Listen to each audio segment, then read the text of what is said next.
Bismillahirrahmanirrahim. Assalamualaikum warahmatullahi wabarakatuh. Teman-teman semua, selamat pagi. Apa kabarnya? Semoga dalam keadaan sehat selalu buat teman-teman semua.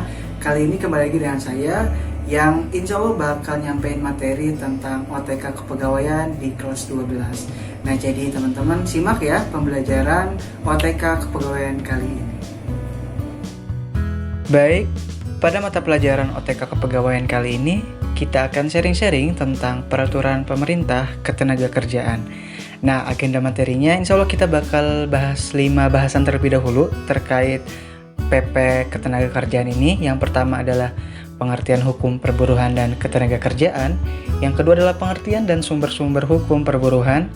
Yang ketiga adalah Undang-Undang Nomor 1 Tahun 1970 tentang keselamatan kerja. Yang keempat adalah perjanjian kerja, dan yang kelima adalah hubungan kerja. Nah, teman-teman udah siap semuanya? Sebelum kita memulai pembelajaran, teman-teman dipersilakan untuk rileks terlebih dahulu, dan juga kalau sambil makan, sambil minum, sambil nyemil boleh banget supaya teman-teman enjoy aja dan bisa masuk pembelajarannya. Kita sharing ya, santai-santai aja. Nah, kita masuk pembahasan yang pertama tentang pengertian hukum perburuhan dan ketenagakerjaan. Hukum perburuhan adalah seperangkat aturan dan norma, baik tertulis maupun tidak tertulis, yang mengatur pola hubungan industrial antara pengusaha di satu sisi dan pekerja atau buruh di sisi yang lain. Tidak ada definisi baku sebenarnya mengenai hukum perburuhan di Indonesia ini, dan begitu pun di dunia, karena sangat dinamis sekali hukum perburuhan dan ketenagakerjaan di dunia ini, termasuk di Indonesia gitu. Nah, ada salah satu profesor, yaitu Profesor Imam Supomo SH, mengemukakan pengertian hukum ketenagakerjaan yaitu sebagai himpunan dari peraturan-peraturan, baik peraturan tertulis maupun tidak tertulis, yang berkenaan dengan kejadian di mana seseorang bekerja pada orang lain dengan menerima upah. Nah, jadi itu adalah menurut Profesor Imam Supomo SH. Jadi masih banyak banget sebenarnya pengertian-pengertiannya menurut para ahli yang lain. Teman-teman bisa baca terkait pengertian secara umum tentang hukum perburuan atau ketenagakerjaan. Oke, next kita lanjut terlebih dahulu, yaitu masuk ke tentang perbedaan. Nah, teman-teman harus tahu juga ada tenaga kerja, ada buruh. Bedanya apa sih? Tenaga kerja adalah setiap orang yang mampu melakukan pekerjaan guna menghasilkan barang dan jasa, baik untuk memenuhi kebutuhan sendiri maupun masyarakat. Sedangkan buruh atau pekerja adalah setiap orang yang bekerja dengan menerima upah atau imbalan bentuk lain.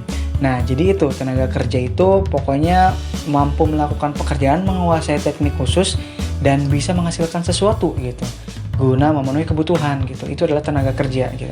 Kalau buruh itu hanya sebatas orang yang bekerja di sesuatu yang dipekerjakan gitu dan menerima upah. Sama, keduanya menerima upah, cuman beda di teknik atau skills gitu. Nah, jadi itu perbedaannya ya, teman-teman harus tahu gitu.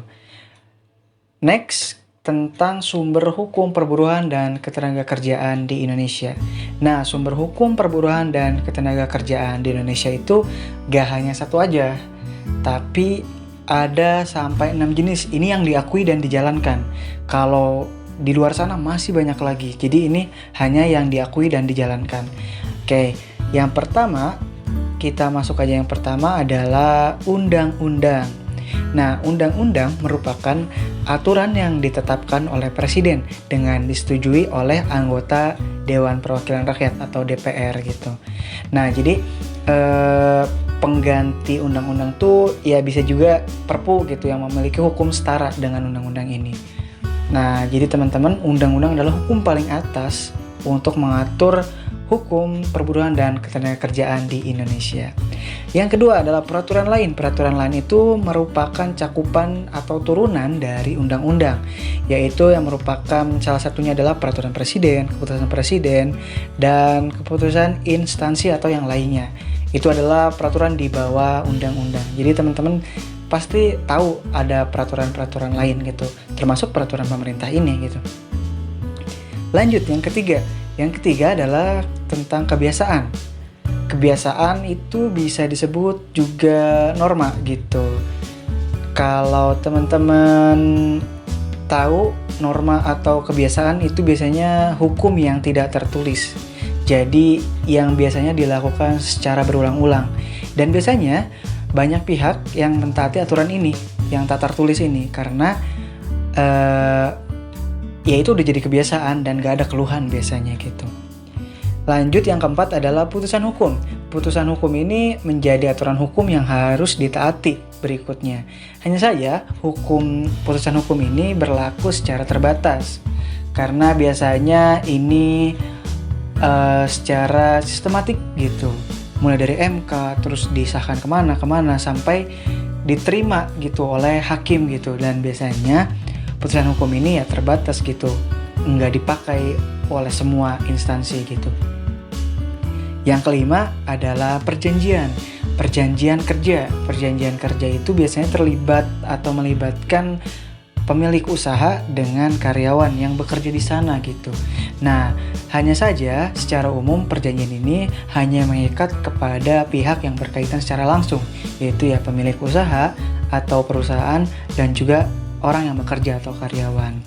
Nah, dan yang terakhir adalah traktat atau bisa disebut ini tuh hukum yang mencakup internasional gitu, banyak banget gitu.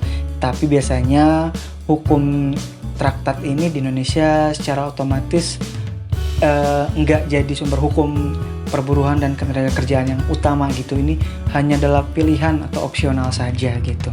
Jadi teman-teman, itu adalah aturan sumber hukum yang berlaku di Indonesia yang diakui gitu. Jadi masih banyak lagi sebenarnya. Teman-teman bisa searching dan cari referensi lain. Next, kita lanjut ke Undang-Undang Nomor 1 Tahun 1970 yang mengatur tentang keselamatan kerja. Nah, Undang-Undang Nomor 1 Tahun 1970 tentang keselamatan kerja adalah undang-undang yang mengatur tentang keselamatan kerja dalam segala tempat kerja, baik di darat, di dalam tanah, di permukaan air, di dalam air, maupun di atas udara gitu. Yang pokoknya yang berada di dalam wilayah NKRI itu berlaku tentang undang-undang ini gitu. Nah, undang-undang ini tuh sebenarnya saya udah identifikasi ada 3 bagian penting. Yang pertama harus diketahui adalah adanya perubahan prinsipil untuk diarahkan menjadi yang lebih preventif lagi bagi keselamatan kerja pegawai gitu. Maksudnya apa? Jadi preventif ini adalah tindakan pencegahan supaya keselamatan kerja pegawai itu lebih diutamakan dan lebih terjaga gitu. Dan ini tuh udah diubah dan banyak perubahan maupun sistematikanya juga banyak yang berubah gitu. Dan pembaruan dan perluasannya itu jadi banyak banget gitu. Ya salah satunya adalah perubahan pengawasan yang represif itu jadi preventif. Jadi bukan mengobati lagi, tapi lebih ke mencegah sekarang gitu. Jadi teman-teman kalau mau tahu tentang undang-undang ini tuh udah banyak berubah dan lebih preventif lagi gitu. Dan yang paling utama adalah nanti teman-teman bisa tahu sendiri di sini tuh banyak banget tambahan-tambahan terkait pembinaan keselamatan kerja atau mendirikan panitia juga tentang kesehatan keselamatan kerja, sampai ada tambahan pengaturan pemungutan retribusi tahunan supaya lebih menjaga karyawan perusahaan supaya lebih sejahtera lagi gitu teman-teman. Nah, yang kedua adalah yang perlu diketahui adalah latar belakang pertimbangan undang-undang ini dibuat gitu. Nah, teman-teman harus tahu juga apa sih latar belakang undang-undang ini dibuat. Pertimbangannya ada banyak banget gitu. Contohnya yang pertama nih, bahwa setiap orang yang berada di tempat kerja perlu terjamin keselamatannya. Itu yang pertama. Sampai nanti teman-teman bakal tahu bahwa pembinaan norma-norma itu perlu diwujudkan dalam undang-undang, membuat ketentuan-ketentuan umum tentang keselamatan kerja. Jadi tidak hanya sebatas tertulis atau norma saja, karena keselamatan kerja itu terkait tentang pegawai gitu atau yang bekerja di perusahaan. Jadi harus terjamin sekali, makanya undang-undang dibuat supaya terjadi simbiosis mutualisme yang saling menguntungkan. Jadi tenaga kerjanya merasa aman dan sejahtera karena ada undang-undang ini yang melindungi mereka. Begitu pula perusahaan merasa aman karena dijamin juga gitu karyawannya gitu. Nah, itu adalah tentang Undang-Undang Nomor 1 Tahun 1970 yang mengatur tentang tenaga kerja yang di dalamnya adalah keselamatan kerja gitu. Oh iya teman-teman, sebelumnya teman-teman harus tahu juga ada bab-bab penting terkait undang-undang ini. Terdiri dari 11 bab dan 18 pasal. Teman-teman bisa baca banyak banget, mulai dari bab 1 yaitu tentang istilah-istilah sampai nanti ke bab 11 yaitu tentang bab 11 itu ketentuan-ketentuan penutup gitu. Jadi teman-teman harus tahu juga tentang pasal-pasal ini, bisa dibaca sendiri teman-teman, banyak banget ini di internet gitu. Selanjutnya yaitu tentang perjanjian kerja. Nah, perjanjian kerja ini mencakup tentang pengaturan upah dan macam-macam perjanjian kerja gitu. Nah, kontrak atau perjanjian kerja adalah kesepakatan dalam bentuk tertulis atau lisan yang dibuat untuk mengikat hubungan antara pekerja atau buruh dengan pengusaha dalam periode waktu tertentu maupun waktu tidak tertentu. Kontrak tersebut akan dianggap sah jika kedua belah pihak menyetujuinya. Nah, teman-teman udah tahulah tentang perjanjian kerja ini gitu. Jadi pokoknya perjanjian kerja adalah perjanjian yang dibuat oleh tenaga kerja sama perusahaan gitu, dan tanpa ada unsur paksaan yang keduanya saling menerima. Nah, ada jenis-jenis kontrak perjanjian kerja. Setidaknya saya menemukan 3 jenis. Yang pertama adalah perjanjian kerja karyawan tetap, kemudian perjanjian kerja karyawan tidak tetap, dan perjanjian kerja outsourcing. Kita bahas satu-satu. Nah, yang pertama yaitu perjanjian kerja waktu tertentu atau karyawan tidak tetap. Nih, perjanjian karyawan tidak tetap ini bisa disebut juga PKWT, yaitu perjanjian kerja waktu tertentu. Adalah perjanjian antara pekerja dengan pengusaha yang mengadakan hubungan kerja dalam waktu tertentu atau untuk pekerjaan tertentu. Agar kedua belah pihak merasa aman, penyusunan perjanjian ini dilakukan secara tertulis serta tak lupa didaftarkan ke Dinas Ketenagakerjaan. Nah, itu hanya berlaku pada jangka waktu tertentu, yang paling lama itu 3 tahun. Jika terlalu lebih lama, itu dari 3 tahun, maka pekerja tersebut akan berubah menjadi karyawan tetap. Nah, itu tuh. Selanjutnya, yang nomor 2 adalah perjanjian kerja waktu tidak tertentu, yaitu karyawan yang sudah tetap gitu. Yaitu perjanjian antara pekerja dengan pengusaha yang ingin mengadakan hubungan kerja yang bersifat tetap gitu. Tidak seperti yang di atas sebelumnya.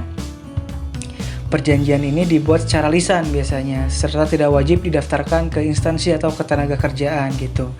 Karena ya sudah dianggap tetap, jadi ya sudah terikat juga di sana gitu. Dan yang ketiga adalah kontrak kerja outsourcing, yang merupakan penggunaan tenaga kerja dari pihak ketiga untuk menyelesaikan pekerjaan tertentu dari perusahaan. Nah, dalam kontrak kerja outsourcing, hubungan kerja antara pihak penyedia tenaga kerja dan pekerja bisa dilakukan dalam bentuk PKWT ataupun PKWWT, yaitu yang tertulis maupun tidak tertulis gitu. Yang itu bebas gitu, mereka mau dibuat apapun itu. Tapi harus memuat kebijakan transfer of protection employment, yaitu yang menjaga karyawan gitu atau tenaga kerja gitu. Dan yang terakhir kita masuk tentang hubungan kerja. Nah, hubungan kerja itu apa sih? Hubungan kerja adalah hukum antara pengusaha dengan pekerja atau buruh karyawan berdasarkan perjanjian kerja gitu. Nah, jadi teman-teman harus tahu hubungan kerja tersebut merupakan sesuatu yang abstrak gitu. Sedangkan perjanjian kerja adalah sesuatu yang konkret atau nyata gitu. Nah, jadi pokoknya hubungan kerja itu terjadi setelah adanya kontrak kerja atau perjanjian kerja. Itu abstrak banget hubungannya, apakah seperti hubungan top down atau star atau kayak gimana, itu bebas banget. Dan nanti ada unsur-unsur yang emang menjadi kriteria terkait hubungan kerja ini. Ada 3 seenggaknya. Yang pertama itu adalah unsur pekerjaan. Karena dalam sebuah hubungan kerja harus ada pekerjaan gitu yang diperjanjikan atau disebut dengan perjanjian. Nanti dengan disepakatinya pekerjaan oleh kedua pihak, maka pekerja telah terikat kewajiban untuk melaksanakan pekerjaan, dan dari situlah nanti bakalan ada hubungan kerja gitu. Kemudian terkait upah itu berperan mungkin menurut saya paling penting dalam hubungan kerja, karena dengan adanya unsur upah ini pasti kinerja karyawan maupun perusahaan itu saling ketergantungan gitu, sehingga nanti gak ada yang namanya hubungan kerja yang jelek gitu kalau memang unsur upah ini terrealisasi dengan baik gitu. Biasanya ada UMR atau UMP gitu, itu kan upah minimum provinsi kayak gitu. Itu biasanya yang menjadi acuan buat para pegawai atau buruh gitu. Dan yang ketiga adalah unsur perintah. Unsur perintah dalam sebuah hubungan kerja artinya pihak kerja yang bersangkutan harus tunduk pada perintah pengusaha untuk melakukan pekerjaan yang diperjanjikan. Ya karena udah ada perjanjian, udah dibuat juga upahnya juga udah ditentukan, dan juga pekerjaan juga udah jelas. Jadi harus mengikuti unsur-unsur perintah yang emang dilakukan oleh pihak perusahaan gitu. Jadi teman-teman semua, kalau ini tidak terrealisasi, biasanya hubungan kerjanya jelek gitu. Nah, udah denger kan tentang materi peraturan pemerintah ketenagakerjaan. Buat teman-teman, jangan lupa cari-cari referensi lagi buat materi ini, karena masih banyak lagi materi yang kita belum ulas.